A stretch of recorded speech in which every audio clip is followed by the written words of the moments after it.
Hi, welcome to this YouTube video. और ये video मैंने इसलिए प्लान किया कि लास्ट मंथ से लेके और अभी तक जो है मैंने अपने पोर्टफोलियो में जो मेरा इक्विटी का पोर्टफोलियो है उसमें काफ़ी सारे रीस्ट्रक्चरिंग किए हैं।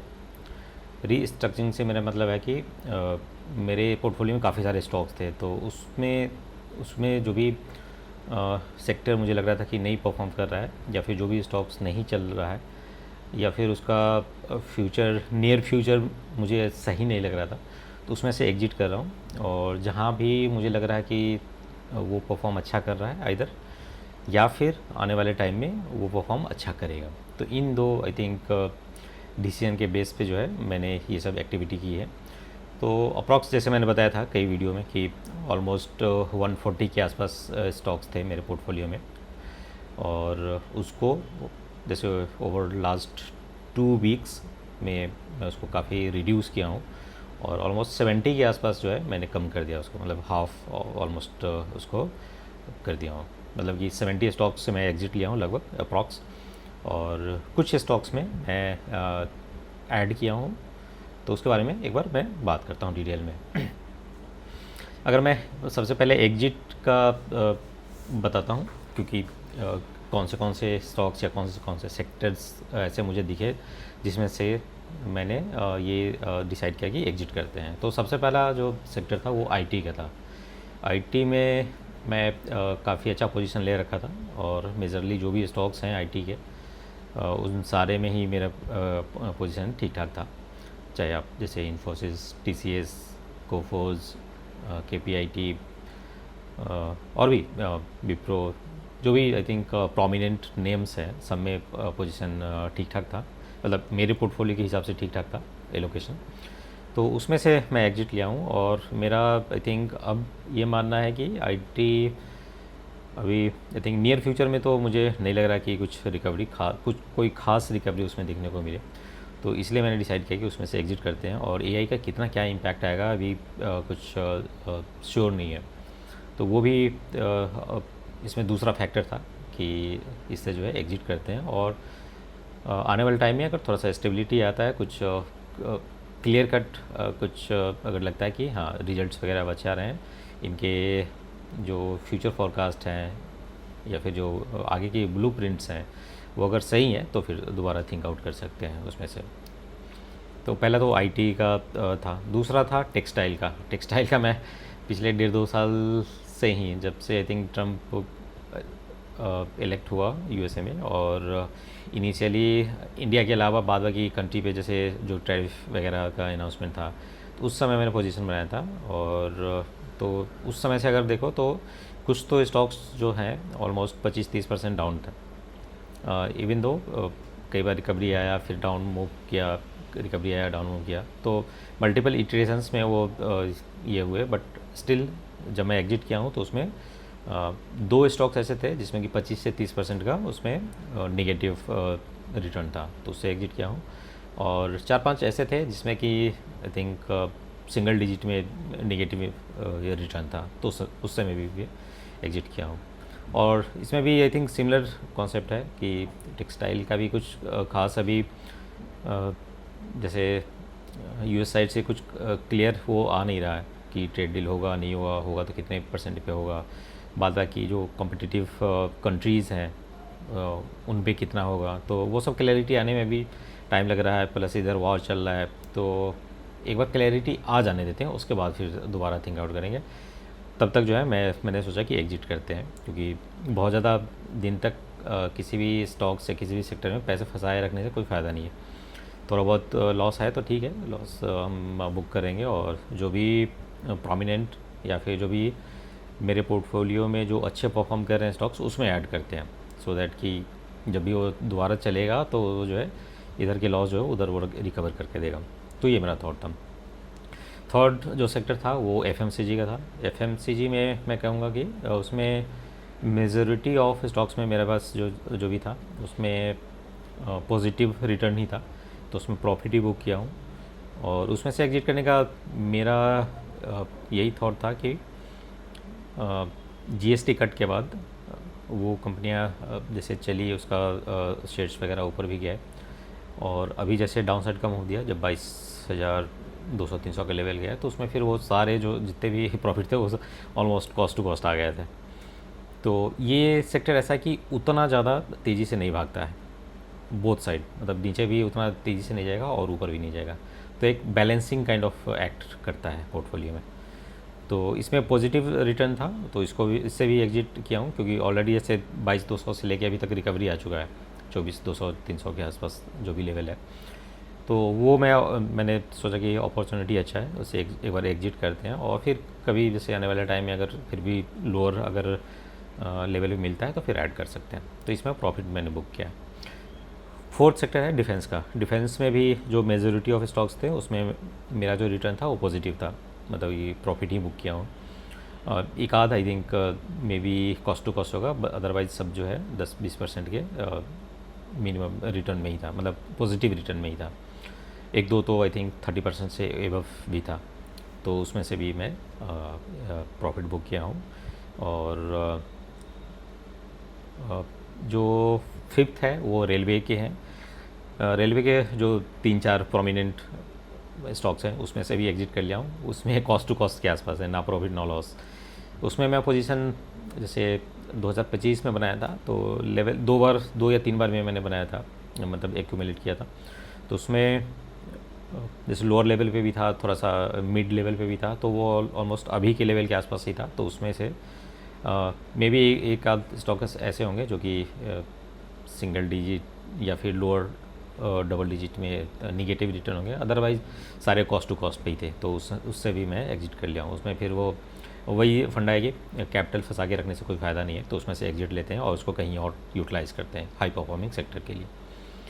तो ये था पांचवा सेक्टर। और छठा सेक्टर था आपका गवर्नमेंट बैंक्स का, पीएसयू बैंक्स। तो उसमें से भी एग्जिट किया हूँ। और इसमें भी जैसे आपने अगर फॉलो किया होगा बैंकिंग सेक्टर को, तो जो गवर्नमेंट बैंक्स हैं, पीएसयू बैंक्स हैं, उसमें रिटर्न अच्छे मिले हैं। वो पिछले अगर 1 साल में अगर देखो तो अच्छे रिटर्न दिए हैं। तो उसमें भी मैंने प्रॉफिट ही बुक किया। वो सारे ही स्टॉक्स जो हैं प्रॉफिट में थे, तो उसमें से भी प्रॉफिट बुक किया हूँ। तो कुल मिला के जो है अगर ओवरऑल देखें तो मे भी थोड़ा सा निगेटिव, ओवरऑल जितने भी मैंने सेल किए हैं पोजीशन उसमें थोड़ा सा निगेटिव ही रिटर्न रहा होगा ओवरऑल, अगर मैं देखूँ तो। क्योंकि आईटी में जो एलोकेशन था वो ज़्यादा था, थोड़ा सा हैवी था, उस वजह से जो है जो टोटल रिटर्न देखूँ जिस भी स्टॉक से मैं एग्जिट लिया हूँ, तो उसमें अगर मैं ओवरऑल देखूँ तो निगेटिव में था। मे बी 4-5% के आसपास का ओवरऑल लॉस बुक किया होगा। ओवरऑल इन द सेंस कि जितने स्टॉक से मैं एग्जिट किया हूँ और उसका जो भी वैल्यू रहा होगा उसका 4 या 5% जो है निगेटिव बैलेंस, मतलब निगेटिव रिटर्न रहा होगा। तो ये सब जो है स्टॉक्स या सेक्टर, इसमें से मैं एग्जिट किया हूँ। और भी कुछ कुछ जैसे स्टॉक्स है जिसमें से कि एग्जिट किया हूँ, जैसे बेल था, बजाज हाउसिंग फाइनेंस वगैरह है, एडीएफ फूड वगैरह में भी पोजीशन था, उससे भी एग्जिट किया हूँ। और आईटीसी होटल वगैरह भी था, उसमें से भी एग्जिट किया हूँ। इंडिगो था, हुंडई से भी एग्जिट किया हूँ। हुंडई में एक मेरा जो बाई प्राइस था 1700 समथिंग के, 1700 to 1800 के आसपास का था। और ये लास्ट ईयर जीएसटी कट के बाद ऑलमोस्ट 2600 के आसपास तक का भी गया था। बट उस समय मैंने एक बुक नहीं किया था, क्योंकि उस समय जो मतलब माइंडसेट ये था कि और भी ग्रो करेगा, क्योंकि इधर ये वॉर वगैरह स्टार्ट हो गया, इस वजह से जो है मार्केट नीचे आया और ऑटो सेक्टर पे मेनली दबाव आया, ऑटो और बैंकिंग पे, क्योंकि इन दोनों में ही मेजोरिटी ऑफ फंड के जो है रिटर्न बन रहे थे, तो वहीं प्रॉफिट बुकिंग हुआ है। तो इस वजह से जो है उसमें मैं कॉस्ट टू कॉस्ट एग्जिट किया हूँ। कुछ कुछ स्टॉक जैसे एलआईसी के जो डीओज हैं, एलआईसी हाउसिंग और एलआईसी हाउसिंग फिनांस, तो उन सब से भी एग्जिट किया हूँ। कुछ कुछ और भी स्टॉक्स हैं जैसे नेल्को वगैरह था, उससे भी एग्जिट किया हूँ। पीएफसी वगैरह था, उसमें भी प्रॉफिट ही था, नेल्को में भी था। एनटीपीसी ग्रीन था, उसमें से भी एग्जिट किया हूँ, वहाँ भी प्रॉफिट में था। रिलायंस वगैरह से भी एग्जिट किया हूँ, क्योंकि रिकवरी ठीक ठाक था और ये इसी रेंज में पिछले 2-3 साल से घूम रहा है, तो कुछ रिटर्न नहीं बन रहा है, तो उससे अच्छा है कि कहीं और उस पैसे को लगाएं और अपॉर्चुनिटी क्रिएट करते हैं। कुछ कुछ जैसे और भी ये थे, ट्रेंड वगैरह से भी एग्जिट किया हूँ, उसमें भी बहुत डाउन मूव गया था। अभी जब 22,200 के आसपास का लेवल गया था निफ्टी का, उस समय काफ़ी डाउन हो गया था, तो अभी जो है कॉस्ट टू कॉस्ट पे था, तो मैं एग्जिट कर लिया हूँ। इसमें 2-3 बार में मैंने पोजीशन बनाया था, तो ओवरऑल जो एवरेज प्राइस था वो अभी के प्राइस के आसपास ही था, तो उसमें से भी एग्जिट कर लिया हूँ। तो ये सारे स्टॉक्स हैं जिसमें कि एग्जिट किया हूँ।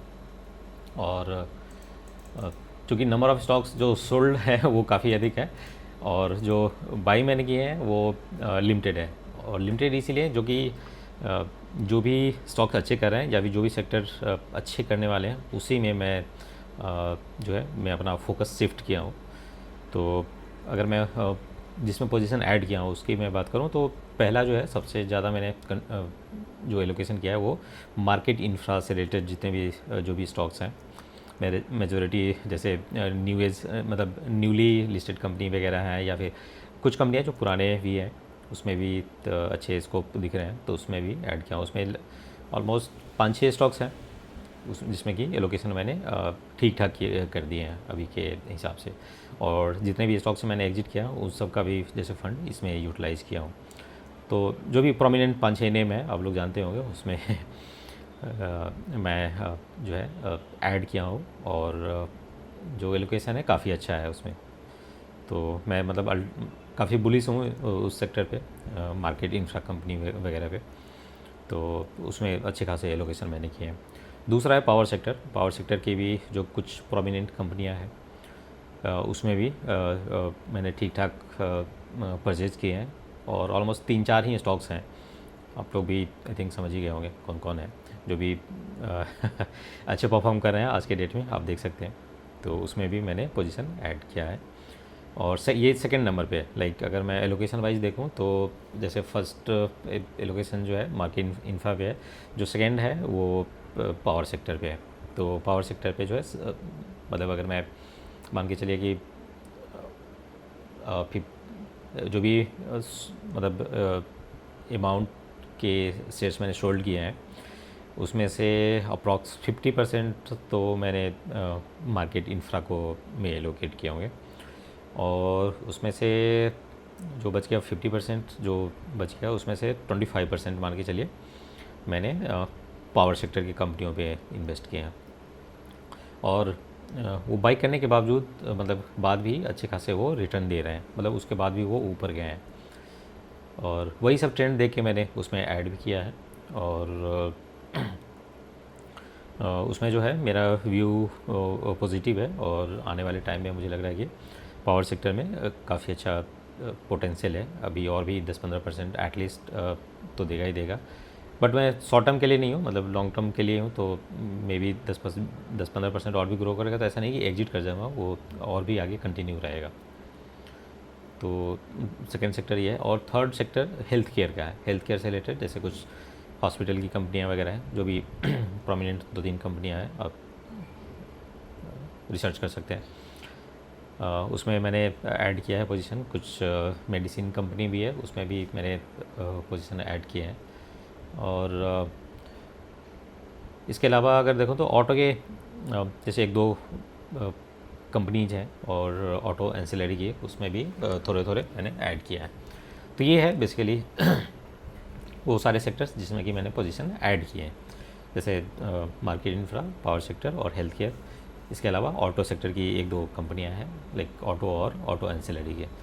तो ये majority of I think sector और कंपनीज हैं जिसमें कि ऐड किया हूँ। तो इसमें पोटेंशियल अच्छे दिख रहे हैं, इसी वजह से मैंने ऐड किया। और जो मेरा पोर्टफोलियो है उसको थोड़ा सा फोकस्ड आई थिंक किया हूँ, ग्रोथ ओरिएंटेड ट्रेजेक्ट्री में डालने की कोशिश कर रहा हूँ, सो दैट कि ये यहाँ से जब मार्केट ऊपर की तरफ उठेगा तो जो रिटर्न है वो थोड़ा सा ऑप्टिमाइज होगा। ऐसा नहीं कि जैसे आईटी में अगर मैं बना भी रहता तो कितना ही बन जाता, जैसे 10-15%, 20% इन सारे स्टॉक्स को बढ़ते बढ़ते जो है ना दम निकल जाते हैं आईटी के जो भी प्रोमिनेंट नेम है। तो उससे अच्छा है कि उसको कहीं जहाँ पे हाई ग्रोथ मुझे पोटेंशियल दिख रहा है वहाँ पे यूटिलाइज़ करते हैं, और देखते हैं कि क्या कैसे क्या बनता है। तो यही है आई थिंक। अब जो है नंबर ऑफ़ स्टॉक्स ऑलमोस्ट 60-70 के आसपास होंगे मेरे पोर्टफोलियो में, जो कि आई थिंक ठीक है अभी के पॉइंट ऑफ टाइम के लिए। सेंट्रलाइज आई थिंक थोड़ा सा मतलब हर सेक्टर से कुछ ना कुछ पार्टिसिपेशन है, और जो भी सेक्टर मुझे लग रहा है कि हाई ग्रोथ का है उसमें जो है एलोकेशन बढ़ाते जा रहा हूँ, और आगे भी बढ़ाते रहूँगा। तो ये है ओवरऑल मेरा थॉट प्रोसेस अभी के लिए पोर्टफोलियो को देखते हुए। बाद बाकी जो भी म्यूचुअल फंड वगैरह चल रहा है वो तो चल ही रहा है, उसमें कोई भी चेंज नहीं है। जो भी मतलब मंथली जाता था या फिर जो एनुअली स्टेप अप करते थे 10% के आसपास, वो स्टेप अप हो रखा है और वो जा भी रहा है। तो उसमें जो है आई थिंक कोई चेंज नहीं है, वो एज इट इज़ है। बाद बाकी जो भी ट्रेडिंग वगैरह से आता है आई थिंक उसी से जो है सारा कुछ चलाते हैं। तो यही है ओवरऑल मेरे पोर्टफोलियो में जो भी रिशफल मैंने किए हैं। तो आप लोग भी बता सकते हैं कैसे क्या है, आप लोग कैसे देख रहे हैं मार्केट को और किस तरह से पोर्टफोलियो में अपने आप चेंज कर रहे हैं या बदलाव कर रहे हैं। क्योंकि मार्केट थोड़ा सा रिकवरी दे रखा है, तो ये अपॉर्चुनिटी अच्छा है कि आप उसमें फेरबदल कर सकते हैं। 22,000 30,000 के लेवल पे आपको फिर लॉस काफ़ी अधिक दिखेंगे और वहाँ पे जो है आप फिर इस तरह के जो है चेंजेस नहीं कर सकते हैं। तो ये आई थिंक अपॉर्चुनिटी है 24,000 25,000 के लेवल पे आप अपने पोर्टफोलियो में इस तरह का रिशफल कर सकते हैं। तो आप लोग भी शेयर कर सकते हैं क्या आपने किया है पोर्टफोलियो वगैरह में चेंजेस, और उसके थ्रू जो है हम थोड़ा सा लर्न करने की कोशिश करेंगे एक दूसरे से और आगे बढ़ेंगे।